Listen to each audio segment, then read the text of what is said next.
Okay, this is the quick introduction to your module interface. So what you can expect to see once you actually log onto a module, where everything is, where you can find things.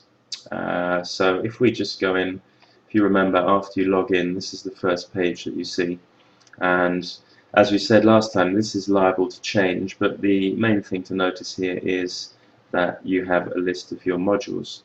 At the top, this banner or this bar at the top, this remains fixed wherever you are in the system, so that will always be there.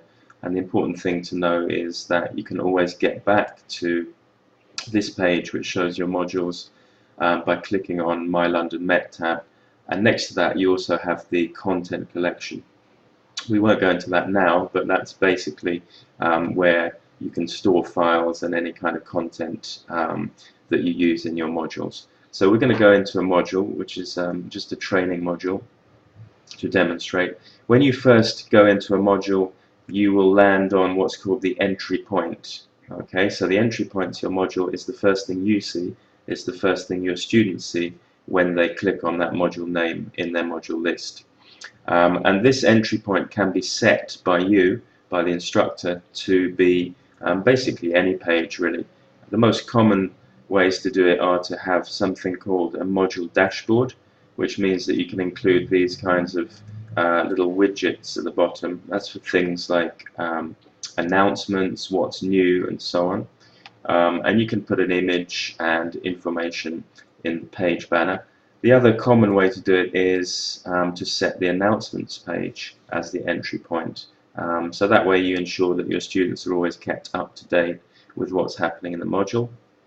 And you can also fix one of your announcements to the top, so it will always appear as the first one. So for example, if you want the module name there or any other details, you can fix that to the top. Okay, so if we just go to a content area as an example, I'll show you the three main areas that you need to know about in a module. First one is all that you see here. This is the content frame. Okay, so this is where you'll display any content for your students, any resources, any video files, audio, websites, whatever you like, that all appears in the content frame. Okay, the next thing is the module menu, and that is this area here. So everything down to groups, this is all the module menu.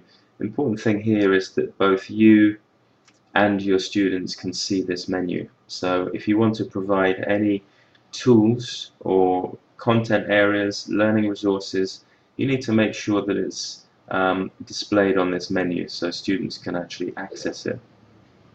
And the third area is the control panel. Under module management, you'll see this here. Control panel is for all the kind of behind the scenes management and administration of your module. Now this can only be seen by someone with instructor role or teacher role. It can't be seen by the students. Okay, so that's very important, the distinction between the menu, which students can see, and the control panel, which is just for you, for the instructor. One or two other things, you've just got an action bar across the top. This is called the action bar because it allows you to perform certain actions, for example building content, adding tools and so on.